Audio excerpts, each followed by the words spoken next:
আমাদের এই মহাকাশ কতই না রহস্য তার মধ্যে লুকিয়ে রেখেছে, আর এই রহস্যের উন্মোচন আমরা বিজ্ঞানের মাধ্যমে প্রতিনিয়তই করে চলেছি। আজকের এই ভিডিওতে মহাকাশের এমনই একটি রহস্যের কথা আপনাদের সাথে আলোচনা করব, যেটি অতি সাধারণ কিন্তু মজার একটি ঘটনা। এই প্রসঙ্গে আমি আপনাদেরকে একটি প্রশ্ন করব, যার উত্তর হয়তো আপনারা অনেকেই জানেন, আবার অনেকেই জানেন না। যারা যারা এই প্রশ্নের উত্তর আগে থেকেই জানেন তারা অবশ্যই কমেন্টে জানাবেন, আর যারা জানেন না তারা এই ভিডিওটা প্রথম থেকে শেষ পর্যন্ত দেখুন। তো প্রশ্নটি হলো, বলুন তো আমরা রাতের বেলায় আকাশের দিকে তাকিয়ে আমরা মহাকাশের অতীত, বর্তমান এবং ভবিষ্যতের মধ্যে কোনটিকে দেখতে পাই? আপনাদের মধ্যে অনেকেই হয়তো বলবেন যে আমরা আকাশের দিকে তাকিয়ে বর্তমানকে দেখতে পাই, কিন্তু তা নয়। রাতের বেলায় মহাকাশের দিকে তাকিয়ে আমরা মহাকাশের অতীতকালকে দেখে থাকি। শুধু তাই নয়, এটা জানলে আপনারা আরও অবাক হবেন যে রাতের বেলায় যে তারাগুলোকে আপনারা আকাশে দেখে থাকেন তারা এখন বাস্তবে নাও থাকতে পারে।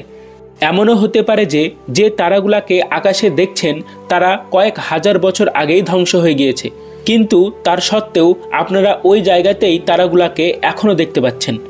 তো চলুন আমরা কেন আকাশের দিকে তাকিয়ে মহাকাশের অতীতকালকে দেখি, আর কেনই বা তারারা ধ্বংস হওয়ার সত্ত্বেও এখনও পর্যন্ত আমরা তাদেরকে দেখতে পাচ্ছি, এগুলোর ব্যাখ্যা বৈজ্ঞানিক আকারে জেনে নিই।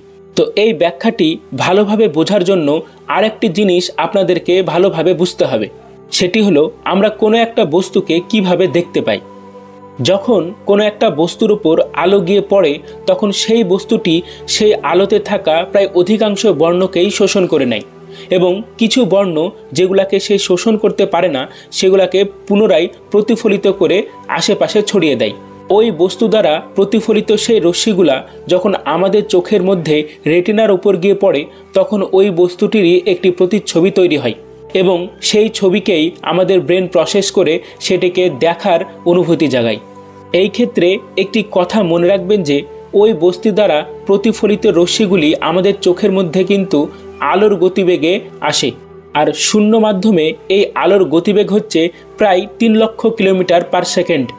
এখন আমাদের এই আশেপাশে অর্থাৎ পৃথিবীতে থাকা যে কোনো বস্তুকেই আমরা দেখতে চাইলে সেখান থেকে যে আলোগুলা আমাদের চোখের মধ্যে এসে পড়ে তারা অতি দ্রুত অর্থাৎ 1 সেকেন্ডেরও কয়েক হাজার ভাগের 1 ভাগ সময়ের মধ্যেই আমাদের চোখে এসে উপস্থিত হয়, যার জন্য মূলত আমরা সেই বস্তুটির প্রায় বর্তমানকালকে দেখে বললেই চলে। কিন্তু একবার কল্পনা করুন যে ওই বস্তুটি যদি কয়েক লক্ষ কিলোমিটার দূরে থাকে, অর্থাৎ মনে করুন 12 লক্ষ কিলোমিটার দূরে বস্তুটি আছে, তাহলে সেই ক্ষেত্রে কি আপনি তৎক্ষণাৎ সেই বস্তুটিকে দেখতে পাবেন? এর উত্তর হবে না, কারণ ওই বস্তুটি থেকে আলো আপনার চোখ পর্যন্ত আসতে একটু সময় লাগবে, আর সেই সময়ের মানটাকে, সেই দূরত্বকে আপনি আলোর গতিবেগ দিয়ে ভাগ করলেই পেয়ে যাবেন। এই ক্ষেত্রে সেই সময়টা হবে 4 সেকেন্ড। তাহলে এখান থেকে বোঝা গেল যে কোনো একটি বস্তু যদি 12 লক্ষ কিলোমিটার দূরে থাকে তবে সেই বস্তুটিকে আমরা দেখতে পাবো 4 সেকেন্ড পরে। আবার কল্পনা করুন যে ওই বস্তুটি 12 লক্ষ কিলোমিটার দূরে না থেকে 30 লক্ষ কিলোমিটারে আছে, তাহলে সেই ক্ষেত্রে আমরা বস্তুটিকে কতক্ষণ পর দেখতে পাবো? হ্যাঁ বন্ধুরা, 10 সেকেন্ড পরে দেখতে পাবো।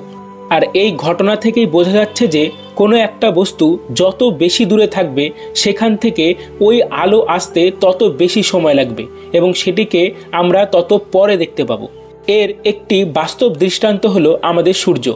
আমাদের সূর্য আমাদের থেকে প্রায় 15 কোটি কিলোমিটার দূরে আছে, আর তাই আমরা দিনের বেলায় সূর্যের দিকে তাকালে সেই সূর্যের বর্তমানকালকে দেখি না, কারণ সূর্য থেকে নির্গত কোনো একটি আলোকে সেই 15 কোটি কিলোমিটার দূরত্ব অতিক্রম করতে প্রায় 8 মিনিট 19 সেকেন্ড সময় লাগে।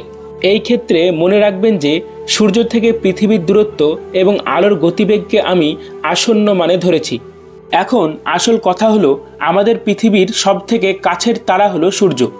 এটি ছাড়া দ্বিতীয় কাছের তারা হলো প্রক্সিমা সেন্টাউরি, যেটি কিনা পৃথিবী থেকে প্রায় 4.5 আলোকবর্ষ দূরে অবস্থিত।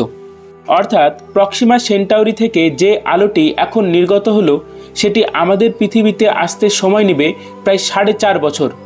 আর এখন আমরা যে প্রক্সিমা সেন্টাউরি তারাকে দেখছি সেই আলো ওই তারা থেকে নির্গত হয়েছিল প্রায় 4.5 বছর আগে। শুধু তাই নয়, আমরা এই প্রক্সিমা সেন্টাউরি তারাকে ছাড়া মহাকাশে যে যে তারাগুলাকে দেখে থাকি সেগুলো কয়েকশো অথবা কয়েক হাজার অথবা কয়েক লক্ষ কোটি আলোকবর্ষ দূরে অবস্থিত, যার জন্য সেই তারা থেকে আলো আসতে কয়েকশো, কয়েক হাজার বা কয়েক লক্ষ কোটি বছর সময় লাগে।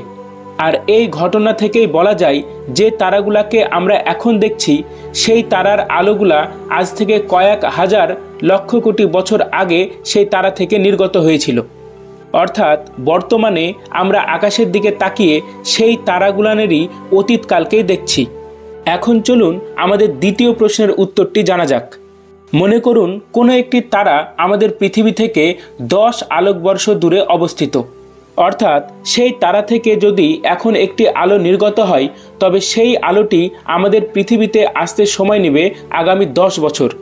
এখন যদি এমন ঘটনা ঘটে যে ওই তারাটি একটি আলো ছেড়ে হঠাৎই ধ্বংস হয়ে গেল, তবে ওই তারাটিকে কি আমি পৃথিবী থেকে তৎক্ষণাৎ ধ্বংস হতে দেখতে পাবো? না, কারণ ওই তারা থেকে যে আলোটি এখন নির্গত হলো সেই আলোটি আমাদের কাছে 10 বছর পরে আসবে এবং তারপরেই আমি সেই তারাটিকে ধ্বংস হতে দেখতে পাবো।